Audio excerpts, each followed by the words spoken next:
નમસ્કાર સ્પર્ધાર્થી મિત્રો, સ્વાગત છે આપનું આજના લેક્ચરમાં।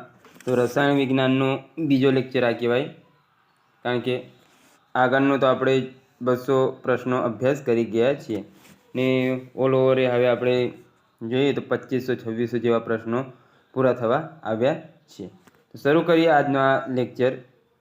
તો એમાં જોઈએ આપણે પ્રથમ પ્રશ્ન આજનો, વિનેગરની બનાવટમાં અને ખોરાક પરિરક્ષક એટલે પ્રિઝર્વેટિવમાં કયો એસિડ વપરાય છે? તો એસિટિક એસિડ CH3COOH જેને કહેતા હોય તે। મોટર કારની બેટરીમાં કયો એસિડ વપરાય છે? તો સલ્ફ્યુરિક એસિડ જેને આપણે H2SO4 કહેતા હોઈએ છીએ। પેટની એસિડિકતા દૂર કરવા પ્રતિ એસિડ તરીકે કયો એટલે કે કોનો ઉપયોગ થાય છે?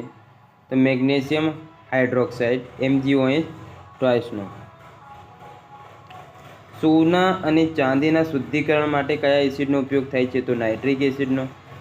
નહાવા અને કપડાં ધોવા માટે સાબુની બનાવટમાં શું વપરાય છે? તો કોસ્ટિક સોડા જેને આપણે NaOH કહેતા હોઈએ છીએ। દંત મંજન બનાવવા શાનો ઉપયોગ થાય છે? તો કેલ્શિયમ કાર્બોનેટ જેને આપણે CaCO3 કહેતા હોઈએ છીએ। OH ક્રિયાશીલ સમૂહ ધરાવતો પદાર્થ કયો છે? તો તે છે આલ્કોહોલ।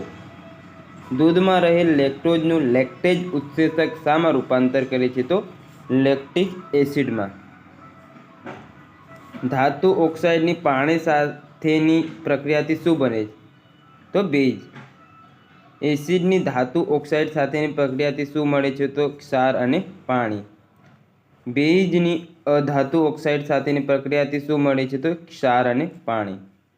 કયા એસિડની ધાતુ સાથે પ્રક્રિયા થતાં પાણી બને છે? તો નાઇટ્રિક એસિડની। ભૂરા લિટમસ પેપર શેના દ્વારા લાલ થાય છે? તો આપણે ભૂલા એવી રીતે યાદ રાખવાનું। એસિડ ભૂરા લિટમસ પેપરને લાલમાં ફેરવે છે એવી રીતે યાદ રાખવાનું છે। ભૂરાને શામાં? લાલમાં, તો એ ભૂલા એવી રીતે। લાલ લિટમસ પેપર શેના દ્વારા ભૂરું થાય છે? તો બીજું તો યાદ રહી જશે, ભેજ। આલ્કલાઇન જમીનને તટસ્થ કરવા ખેડૂતો જમીનમાં શું ઉમેરે છે? તો જીપ્સમ। જમીનમાં એસિડિકતાનું પ્રમાણ વધે તો ખેડૂતો જમીનમાં શું ઉમેરે છે? તો લાઇમ જેને CaO આપણે કહેતા હોઈએ છીએ, કેલ્શિયમ ઓક્સાઇડ। જમીનમાં એસિડિકતાનું પ્રમાણ વધે તો લાઇમ ઉમેરાય અને ઘટે એટલે બેઝિક બને તો શું ઉમેરાય? Gypsum CaSO4 × 2H2O। આ યાદ રાખવાનું સૂત્ર પણ તમારે। જીપ્સમને ગરમ કરવાથી શું મળે છે? તો પ્લાસ્ટર ઓફ પેરિસ આપણને જે જીપ્સમ હોય છે એને ગરમ કરવાથી મળતું જોવા મળે છે। મિલ્ક ઓફ મેગ્નેશિયા તરીકે કોણ ઓળખાય છે? તો મેગ્નેશિયમ હાઇડ્રોક્સાઇડ જેને MgOH ટ્વાઇસ કહેવાય છે। બ્રોન્સ્ટેડ લોરીના સિદ્ધાંત મુજબ કયો પદાર્થ એસિડિક ગુણધર્મ ધરાવે છે? તો જે પદાર્થ અન્ય પદાર્થને પ્રોટોનનું દાન કરી શકે તે। બ્રોન્સ્ટેડ લોરીના સિદ્ધાંત મુજબ કયો પદાર્થ બેઝિક ગુણધર્મ ધરાવે છે? જે પદાર્થ અન્ય પદાર્થ પાસેથી H+ એટલે પ્રોટોન સ્વીકારી શકે તે। જે દ્રાવણ એસિડિક અને બેઝ બંને પ્રકારના ગુણધર્મ ધરાવે તેને શું કહે? તો ઉભય ગુણધર્મી। સામાન્ય રીતે એસિડ સ્વાદે કેવા હોય છે? તો ખાટા। સામાન્ય રીતે બેઝ સ્વાદે કેવા હોય છે? તો તુરા। આર્હેનિયસના સિદ્ધાંત મુજબ કયો પદાર્થ એસિડિક ગુણધર્મ ધરાવે? તો જે પદાર્થનું જલીય દ્રાવણ H+ આયન મુક્ત કરે તે। આર્હેનિયસના સિદ્ધાંત મુજબ કયો પદાર્થ બેઝિક ગુણધર્મ ધરાવે? તો જે પદાર્થનું જલીય દ્રાવણ OH- આયન મુક્ત કરે તે। વિદ્યુત ઋણ ધારક તત્વો કે સમૂહોનો સંયોગ કરવાની ક્રિયાને શું કહે? તો ઓક્સિડેશન। લસણ અને ડુંગળીમાં ગંધનું કારણ? તો સલ્ફર। ત્યારબાદ આગળ જોઈએ, ડુંગળી કાપવામાં આવે ત્યારે તેની લાક્ષણિકતા ગંધ માટે કયું રાસાયણિક સંયોજન જવાબદાર છે? તો એલિસીન। ફૂલો કયા કારણથી વિવિધ રંગોના હોય છે? તો એન્થોસાયનિનથી। દિવાસળીની સળી પર કયું રસાયણ હોય છે? તો એન્ટીમની ટ્રાઇસલ્ફાઇડ અને પોટેશિયમ ક્લોરાઇડ। મધમાખીના ઝેરમાં કયો ઝેરી પદાર્થ રહેલો હોય છે? તો મેલિટીન। હળદરનો પીળો રંગ શેના કારણે હોય છે? તો કર્ક્યુમિનના કારણે। મેલિટીન એ શું છે? તો 26 એમિનો એસિડ ધરાવતો પોલીપેપ્ટાઇડ. સિમેન્ટનો મુખ્ય ઘટક કયો છે? તો ચૂનાનો પથ્થર. પાણીને શુદ્ધ કરવા માટે કયા એસિડનો ઉપયોગ થાય છે? તો પોટાશ એસિડનો. સોનાને દ્રાવ્ય કરવા માટે શેનો ઉપયોગ થાય છે? તો એક્વા રેજિયાનો. વાળમાં ડાઈ લગાવવા શાનો ઉપયોગ થાય છે? તો પેરાફિનાઇલ ડાયમીનનો. વાસણોની કલાઈ માટે શાનો ઉપયોગ કરવામાં આવે છે? તો એમોનિયમ ક્લોરાઇડનો. ગ્લિસરીનનો એક ઉપયોગ જણાવો. તો નાઇટ્રોગ્લિસરીન વિસ્ફોટકની બનાવટમાં. ટૂથપેસ્ટ બનાવવા માટે કયા પદાર્થનો ઉપયોગ કરવામાં આવે છે? તો કેલ્શિયમ સલ્ફેટનો. દારૂ ગોળો બનાવવા માટે કયા ક્ષારનો ઉપયોગ કરવામાં આવે છે? તો પોટેશિયમ નાઇટ્રેટ KNO3નો. ટૂથપેસ્ટ કયા પ્રકારના ગુણધર્મ ધરાવે છે? તો બેઝિક. ફળોમાં મીઠી વાસ શાના કારણે આવે છે? તો એસ્ટરના કારણે. એમોનિયાના સંતૃપ્ત દ્રાવણને શું કહે છે? તો લિકર એમોનિયા. ફિલોપ્થેલિનનો રંગ એસિડમાં અને બેઝમાં કેવો હોય છે? તો એસિડમાં રંગહીન અને બેઝમાં ગુલાબી. કડી ચૂર્ણો અને કાર્બન ડાયોક્સાઇડની પ્રક્રિયાથી રંગ દૂધિયો બને છે. કયા પદાર્થના કારણે? તો કેલ્શિયમ કાર્બોનેટના કારણે. પાણીનું શુદ્ધતમ સ્વરૂપ કયું છે? તો વરસાદનું પાણી. પાણીને જંતુરહિત બનાવવા તેમાં શું નાખવામાં આવે છે? તો ક્લોરીન. સખત પાણીને નરમ કરવા શું ઉમેરવામાં આવે છે? તો સોડિયમ કાર્બોનેટ, જેનું સૂત્ર છે Na2CO3. કાર રેડિએટરમાં કયું પાણી વપરાય છે? તો નિસ્યંદિત પાણી, ડિસ્ટિલ્ડ વોટર, જેને આપણે વરસાદનું પાણી પણ કહીએ છીએ. આરઓ એટલે રિવર્સ ઓસ્મોસિસ. આરઓ પ્લાન્ટનો ઉપયોગ શું છે? તો પાણીને શુદ્ધ કરવાનો. ORS શું છે? તો જે મીઠું હોય તે અને ગ્લુકોઝનું જે શરબત, જેને ORS કહેવામાં આવે છે. ORSનું પૂરું નામ ઓરલ રિહાઇડ્રેશન સોલ્યુશન. જે દ્રાવણ એસિડ અને બેઝની હાજરીમાં રંગ પરિવર્તન કરે છે તેને શું કહેવામાં આવે છે? તો સૂચક. આગળની તરફ વધીએ. જે પદાર્થોની એસિડિક કે બેઝિક માધ્યમમાં વાસ બદલાય છે તેવા પદાર્થોને કેવા સૂચક કહેવાય છે? તો ઘ્રાણેન્દ્રિય સૂચક. વરસાદી પાણીની pH 5.6 કરતાં ઓછી હોય તો તેને કેવી વર્ષા કહેવાય? તો એસિડ વર્ષા. ક્વિક લાઇમ કડી ચૂનોને શું કહેવાય છે? તો કેલ્શિયમ ઓક્સાઇડ. pHનું પૂરું નામ જણાવો. તો પોટેન્શિયલ ઓફ હાઇડ્રોજન. POHનું પૂરું નામ જણાવો. તો પોટેન્શિયલ ઓફ હાઇડ્રોક્સાઇડ. જલીય દ્રાવણમાં રહેલ હાઇડ્રોજન આયનની સાંદ્રતા દર્શાવવા માટેનો pH માપક્રમ કોણે શોધ્યો? તો HPL સોરેન્સે 1909માં. pH પ્લસ POH તો V40. pH પ્લસ POH બરાબર કેટલી થાય? 14. pH કે POHનો ઉપયોગ શેના માટે થાય છે? તો જલીય દ્રાવણમાં રહેલ H+ અથવા OH- આયનની સાંદ્રતા જાણવા માટે. pH સ્કેલ પર અંક માપ શું હોય છે? તો 0 થી 14. એસિડિક દ્રાવણ માટે pHનું મૂલ્ય કેટલું હોય છે? તો 7 કરતાં ઓછું. બેઝિક દ્રાવણ માટે 7 કરતાં વધારે. pHના કયા મૂલ્ય દ્રાવણમાં એસિડિકતા અને બેઝિકતાનું પ્રમાણ સરખું હોય છે? તો 7. મનુષ્ય શરીરમાં થતી દેહધાર્મિક ક્રિયાઓ pHના કયા ગાળામાં થાય છે? તો 7 થી 7.8 વચ્ચે. કેટલું pH મૂલ્ય ધરાવતું એસિડ વર્ષાનું પાણી જળાશયોમાં ભળે ત્યારે ત્યાંની જીવસૃષ્ટિને નુકસાન થાય છે? તો 5.6 થી ઓછું. જઠરમાં ઉદ્ભવતા એસિડનું pH મૂલ્ય કેટલું હોય છે? તો 1 થી 3ની વચ્ચે. જે આપણે HCl આપણે જોયું આગળ તે ઉદ્ભવે છે તેનું. ત્યારબાદ જમીનનું pH મૂલ્ય કેટલું હોય તો છોડની વૃદ્ધિ અને વિકાસ થાય છે? 6.5 થી 7.3 એસિડિકતા અને બેઝિકતા વચ્ચે હોય છે. કેટલું pH મૂલ્ય ધરાવતી જમીન એસિડિક જમીન કહેવાય? તો 6.5 થી ઓછી હોય તે. કેટલું pH મૂલ્ય ધરાવતી જમીન બેઝિક એટલે આલ્કલાઇન કહેવાય? તો 7.3 થી વધુ. pH આંકથી જમીનની કઈ ગુણવત્તાનો ખ્યાલ આવે છે? તો ભેજ ધારણ શક્તિ. મોંના અંદરની ભાગની pHનું મૂલ્ય કેટલું હોય ત્યારે દાંતનું ક્ષયન થાય છે? તો 5.5 કરતાં ઓછું. પીવાલાયક પાણીનું pH મૂલ્ય કેટલું હોય છે? તો 7. લોહી કયા પ્રકારનું દ્રાવણ છે? તો બેઝિક. દરિયાના પાણીનું પીએચ મૂલ્ય કેટલું છે? તો 8.5. લાળ રસનું પીએચ મૂલ્ય કેટલું છે? તો 6.5 થી 7.5. લોહીનું પીએચ મૂલ્ય કેટલું છે? 7.4. મૂત્રનું પીએચ મૂલ્ય 5.5 થી 7.5. દૂધનું પીએચ મૂલ્ય 6.3 થી 6.6. ટમેટાના રસનું પીએચ કેટલું હોય છે? 4 થી 4.5 ની વચ્ચે. કોફી માટે પીએચ મૂલ્ય કેટલું? 4.5 થી 5.5. દ્રાવણની સૌથી વધુ એસિડિકતા કયા પીએચ મૂલ્ય માટે મળે છે? તો 0. દ્રાવણની સૌથી વધુ બેઝિકતા કયા પીએચ મૂલ્ય માટે મળે છે? તો 14. પાસ્ચ્યુરાઇઝેશન માટે દૂધને કેટલા અંશ સેન્ટીગ્રેડ ગરમ કરવામાં આવે છે? 72 ડિગ્રી સેલ્સિયસ. મીણબત્તી બનાવવા માટે શાનો ઉપયોગ કરવામાં આવે છે? તો પેરાફિન મીણનો. સૌથી વધુ વિદ્યુત ઋણતા કોણ ધરાવે છે? તો ફ્લોરિન. ભાસ્મિક જમીનનું પીએચ આંક ખાલી જગ્યા છે તો 8.5 થી વધુ. બોમ્બમાં વપરાતું એમોનાલ એ શેનું મિશ્રણ છે? તો AI + NH4NO3. પીવાના પાણીમાં મપાતા TDSનું પૂર્ણ નામ કયું થાય છે? તો ટોટલ ડિઝોલ્વ્ડ સોલિડ. આગળ હવે જોઈએ તત્વોનું આવર્ત કોષ્ટકના આધારે વર્ગીકરણ. રેડિયો એક્ટિવિટીનો પ્રમાણિત એકમ કયો છે? તો ક્યુરી. તત્વોનું આવર્ત કોષ્ટક કોણે બનાવ્યું? તો મેન્ડેલીફે. અત્યાર સુધી શોધાયેલ તત્વોની સંખ્યા કેટલી છે? તો 118. આધુનિક આવર્ત કોષ્ટકમાં આડી હરોળને શું કહેવાય? તો આવર્ત. આધુનિક આવર્ત કોષ્ટકમાં ઊભી હરોળને શું કહેવાય? તો સમૂહ.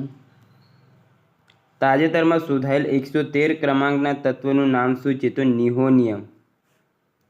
તાજેતરમાં શોધાયેલ 115મા ક્રમાંકના તત્વનું નામ શું છે? તો મેસ્કોવિયમ. તાજેતરમાં શોધાયેલ 117મા ક્રમાંકના તત્વનું નામ શું છે? તો ટેનેસિન. તાજેતરમાં શોધાયેલ 118મા ક્રમાંકના તત્વનું નામ શું છે? તો ઓગ્નેશન. મેન્ડેલીફે પોતાનું આવર્ત કોષ્ટક શેના આધારે બનાવ્યું? તો પરમાણુ ભારના આધારે. મેન્ડેલીફે પોતાના આવર્ત કોષ્ટકમાં કેટલા પરમાણુઓનો સમાવેશ કર્યો? 63. આધુનિક આવર્ત કોષ્ટકની રચના શેના આધારે કરવામાં આવી હતી? તો પરમાણુ ક્રમાંકના આધારે. આધુનિક આવર્ત કોષ્ટકમાં કેટલી આડી હરોળ આવતી એટલે આવર્ત અને કેટલી ઊભી હરોળ એટલે સમૂહનો સમાવેશ કરવામાં આવ્યો છે? તો આવર્ત 7 અને સમૂહ 18. આધુનિક આવર્ત કોષ્ટકનો કયો સમૂહ નિષ્ક્રિય વાયુના સમૂહ તરીકે ઓળખાય? તો 18મો સમૂહ. દરેક આવર્તનો અંતિમ સભ્ય કોણ હોય છે? તો એક નિષ્ક્રિય ગેસ. નિષ્ક્રિય વાયુ કયા કયા છે? તો helium, neon, argon, krypton, xenon, radon અને ઓગ્નેશન. આવર્ત કોષ્ટકમાં આલ્કલી ધાતુઓનો સમાવેશ કયા ગ્રુપમાં કરવામાં આવે? તો પહેલા. પૃથ્વી પર સૌથી વધુ માત્રામાં કયું તત્વ મળી આવે? તો ઓક્સિજન. પૃથ્વીનું સૌથી દુર્લભ તત્વ કયું છે? તો એસ્ટેટિન. સૌથી સખત તત્વ ઇરિડિયમ. સૌથી હલકું મૂળભૂત તત્વ કયું છે? તો હાઇડ્રોજન. સૌથી ભારેમાં ભારે તત્વ કયું છે? તો યુરેનિયમ. સૌથી નાનું તત્વ કયું છે? તો હાઇડ્રોજન. સૌથી મોટું તત્વ કયું છે? તો સીઝિયમ. આ બધું યાદ રાખવું પડશે આપણે. વાયુ તત્વોમાં સૌથી ભારે તત્વ રેડોન. હાઇડ્રોજનની શોધ કયા વૈજ્ઞાનિકે કરી? તો હેનરી કેવેન્ડિશ 1766માં. હાઇડ્રોજનના આઇસોટોપ કયા છે? તો ડ્યુટેરિયમ, D2 અને T3 અને પ્રોટિયમ. હાઇડ્રોજનની સંયોજકતા કેટલી છે? 1. કયા તત્વનો પરમાણુ ક્રમાંક સૌથી હલકો છે? તો હાઇડ્રોજનનો. તત્વોના વર્ગીકરણથી સંબંધિત ત્રિપુટીનો નિયમ કોણે આપ્યો? તો ડોબ્રેનરે. તત્વોના વર્ગીકરણ સંબંધિત અષ્ટકનો નિયમ કોણે આપ્યો? તો ન્યુલેન્ડે. સિનેબારમાંથી કયું તત્વ મળે છે? તો મર્ક્યુરી. રબરને કડક કરવા એટલે વલ્કેનાઇઝેશન કરવા તેમાં શું ભેળવવામાં આવે છે? તો સલ્ફર. સલ્ફરની ઇલેક્ટ્રોનીય રચના તો 2, 8 અને 6 છે. કાર્બનિક યૌગિકમાં હાઇડ્રોજનના વધારે પડતા તત્વો સામાન્ય રીતે શું હોય છે? તો કાર્બન. બધા જૈવિકોમાં અનિવાર્ય મૂળ તત્વ કયું હોય છે? તો કાર્બન. જીવાશ્મની ઉંમર જાણવા માટે કઈ પદ્ધતિ વપરાય? તો કાર્બન ડેટિંગ, જેને આપણે C40 કહેતા હોઈએ છીએ. યલો કેક તરીકે શું ઓળખાય છે? તો યુરેનિયમ ઓક્સાઇડ. હાલમાં જાણીતા તત્વો પૈકી કેટલા તત્વો કુદરતી રીતે પ્રાપ્ત છે? 94. આધુનિક આવર્ત કોષ્ટકમાં કેટલા તત્વો વાયુ સ્વરૂપ ધરાવે છે? તો 11. 92 કરતાં વધારે પરમાણુ ક્રમાંક ધરાવતા તત્વોને શું કહેવામાં આવે છે? તો ટ્રાન્સયુરેનિક તત્વ. હવે જોઈએ ધાતુ, અધાતુ અને મિશ્ર ધાતુ. અધાતુઓ કોની સાથે પ્રક્રિયા કરી એસિડિક ઓક્સાઇડ બનાવે છે? તો ડાયઓક્સિજન સાથે. ફટાકડામાં લીલી જ્યોત ખાલી જગ્યાના કારણે ઉદ્ભવે છે? તો બેરિયમના કારણે. ફટાકડા ફૂટતા જે લાલ રંગ દેખાય છે તે માટે કોની હાજરી જવાબદાર છે? તો સ્ટ્રોનિયમની. કારમાં સલામતી માટે ઉપયોગમાં લેવામાં આવતી એરબેગમાં શું હોય છે? તો સોડિયમ એઝાઇડ. આ યાદ રાખજો, થોડુંક ઇમ્પોર્ટન્ટ છે. સૌથી ભારે ધાતુ તત્વ કયું છે? તો ઓઝમિયમ. સૌથી હલકું ધાતુ તત્વ કયું છે? તો લિથિયમ. સૌથી સખત પદાર્થ કયો છે? તો હીરો. સૌથી શુદ્ધ લોખંડ કયું છે? તો પોલાદ. સૌથી ભારે પ્રવાહી કયું છે? તો પારો. સૌથી વધુ સક્રિય ધાતુ તો પોટેશિયમ. રાસાયણિક પ્રક્રિયામાં ઇલેક્ટ્રોન ગુમાવવાની પ્રક્રિયાને ખાલી જગ્યા કહે છે? તો ઓક્સિડેશન. કઈ ધાતુ ટ્રાન્ઝિસ્ટરમાં વપરાય છે? તો જર્મેનિયમ. આગળ, કયા તત્વોમાં મુક્ત ઇલેક્ટ્રોન હોય છે? તો ધાતુ તત્વોમાં. કઈ ધાતુ વિશ્વનો સૌથી વધુ સુવાહક છે? તો ચાંદી અને બીજું તાંબુ. કઈ ધાતુ કુદરતમાં મુક્ત સ્વરૂપે મળી આવે છે? તો સોનું અને ચાંદી. કઈ બે ધાતુઓને કેરોસીનમાં રાખવામાં આવે છે? તો પોટેશિયમ અને સોડિયમ. કઈ ધાતુ સામાન્ય તાપમાને પ્રવાહી સ્વરૂપે મળી આવે છે? તો મર્ક્યુરી અને ગેલિયમ. કઈ અધાતુ સામાન્ય તાપમાને પ્રવાહી સ્વરૂપે મળી આવે છે? તો બ્રોમિન. કઈ ધાતુ વ્યૂહાત્મક ધાતુ તરીકે ઓળખવામાં આવે છે? તો ટાઇટેનિયમ. કઈ ધાતુ પાણીમાં ઓગળવાથી પાણી પ્રદૂષિત થાય છે? તો કેડિયમ, લેડ અને મર્ક્યુરી. કઈ ધાતુ ઓક્સિજન અને નાઇટ્રોજન બંનેમાં સળગે છે? તો ઝિર્કોનિયમ. કઈ ધાતુઓ નરમ હોય છે જેને ચપ્પુ વડે કાપી શકાય? તો સોડિયમ અને પોટેશિયમ. કઈ અધાતુ ચળકાટ ધરાવે છે? તો આયોડિન. કઈ ધાતુનો ઉપયોગ ન્યુક્લિયર રિએક્ટરના મોડરેટર તરીકે થાય છે? તો બેરિલિયમ. કઈ ધાતુ હવામાં સફેદ જ્યોતથી સળગે છે? તો મેગ્નેશિયમ. પિત્તળને કોની મિશ્ર ધાતુ છે? પિત્તળ એ કોની મિશ્ર ધાતુ છે? તો કોપર 70% અને ઝીંક 30%. કાંસામાં કઈ ધાતુઓ મિશ્રિત થયેલી હોય છે? તો તાંબુ 90% અને કલાઈ 10%. પારાની મિશ્ર ધાતુને શું કહે છે? તો એમાલ્ગમ. સ્ટેનલેસ સ્ટીલ કઈ ઘટક ધાતુનું મિશ્રણ છે? તો આયર્ન, નિકલ અને ક્રોમિયમનું. સંગીતના સાધનો બનાવવા માટે કઈ મિશ્ર ધાતુ વપરાય છે? તો કોપર પ્લસ ઝીંક, જેને આપણે બ્રાસ કહેતા હોઈએ છીએ. સ્ટીલ એટલે મિશ્ર ધાતુની ઘટક ધાતુઓ જણાવો. તો આયર્ન અને કાર્બન. પૂતળા, ચલણી સિક્કા અને મેડલ બનાવવા માટે કઈ મિશ્ર ધાતુઓ ઉપયોગ થાય છે? બ્રોન્ઝ. ડુરાલ્યુમિન મિશ્ર ધાતુની ઘટક ધાતુઓ જણાવો. તો એલ્યુમિનિયમ, તાંબુ, અલ્પ પ્રમાણમાં મેગ્નેશિયમ અને મેંગેનીઝ.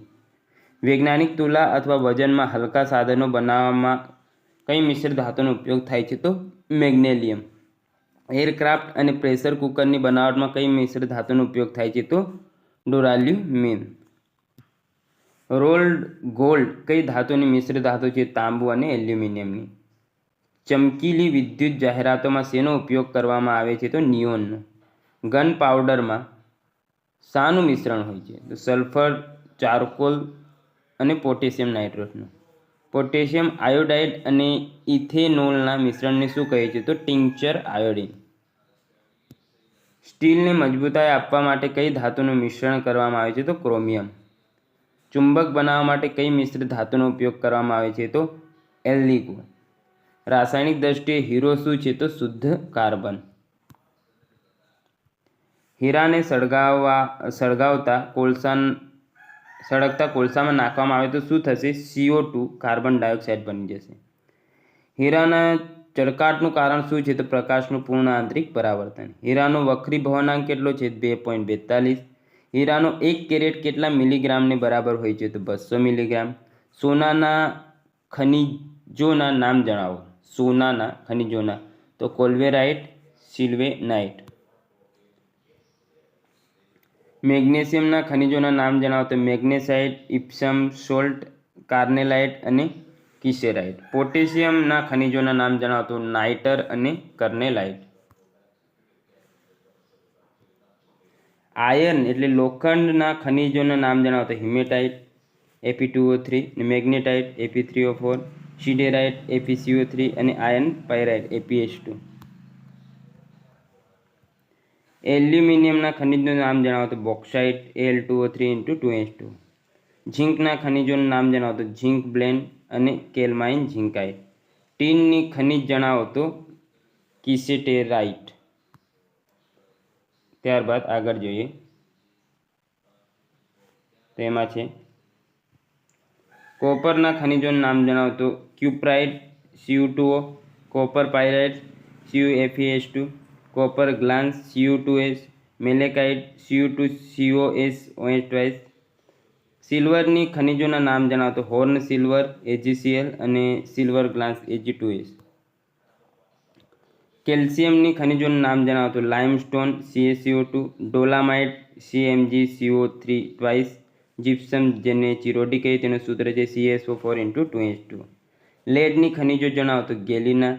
મેંગેનીઝની ખનિજો જણાવો તો પાયરોલ્યુસાઇટ, સિલોમિલિન જેને મેગ્નેટ કહે તે. કોબાલ્ટની ખનિજ નામ જણાવો તો સ્મેલ્ટાઇટ. આગળ જોઈએ નિકલની ખનિજ જણાવો તો મિલેરાઇટ. યુરેનિયમની ખનિજ જણાવો તો કાર્નેટાઇટ પીચબ્લેડ. બોરિયમની ખનિજ જણાવો તો બેરાઇટ. શુદ્ધ સોનું કેટલા કેરેટનું હોય છે તો 24. કોને જૂઠું સોનું ફૂલ્સ ગોલ્ડ કહે છે તો પાયરાઇટ્સ જેને આયર્ન સલ્ફાઇડ કહીએ છીએ તેને. સોનાના ઘરેણાં બનાવવા તેમાં કઈ ધાતુ ભેળવવામાં આવે છે તો તાંબુ. આભૂષણ બનાવવા માટે કેટલા કેરેટ સોનાનો ઉપયોગ થાય છે તો 22 કેરેટ. સફેદ સોના તરીકે કઈ ધાતુ ઓળખાય છે તો પ્લેટિનમ. આ ધાતુ તત્વોની સંખ્યા કેટલી છે 22. કોને ભવિષ્યનું ધાતુ કહેવામાં આવે છે તો ટાઇટેનિયમ. ચાંદીના નિષ્કર્ષણ મુખ્યત્વે કઈ કાચી ધાતુ દ્વારા કરવામાં આવે છે તો આર્જેન્ટાઇટ. શોલ્ડરમાં કઈ બે ધાતુઓને કારણે રેણ થાય છે તો જસત અને કલાઈ. ગેલ્વેનાઇઝ પતરા પર કાટ ન લાગે તે માટે કયું સ્તર લગાવવામાં આવે છે તો જસત. ફોસ્ફરસનું કયું સંયોજન અનાજની જાળવણી માટે વપરાય તો એલ્યુમિનિયમ. પૃથ્વી પર સૌથી વધુ માત્રામાં કઈ ધાતુ તત્વ મળી આવે તો એલ્યુમિનિયમ. અનાજની જાળવણી માટે કઈ દવા ઉપયોગમાં લેવાય છે તો એલ્યુમિનિયમ ફોસ્ફાઇડ. પન્ના કઈ ખનિજનું દુર્લભ રૂપ છે તો એલ્યુમિનિયમનું. એલ્યુમિનિયમ મેળવવા માટે કઈ પદ્ધતિ ઉપયોગમાં લેવાય છે તો હોલ હેરાલ્ડ પદ્ધતિ. બોક્સાઇટમાંથી એલ્યુમિના બનાવવા માટે કઈ પદ્ધતિ ઉપયોગમાં લેવાય છે તો બેર પદ્ધતિ. લોખંડની ચમચી પર તાંબાના ઢોળ ચડાવવાની પ્રક્રિયાને શું કહેવામાં આવે તો ઇલેક્ટ્રોપ્લેટિંગ.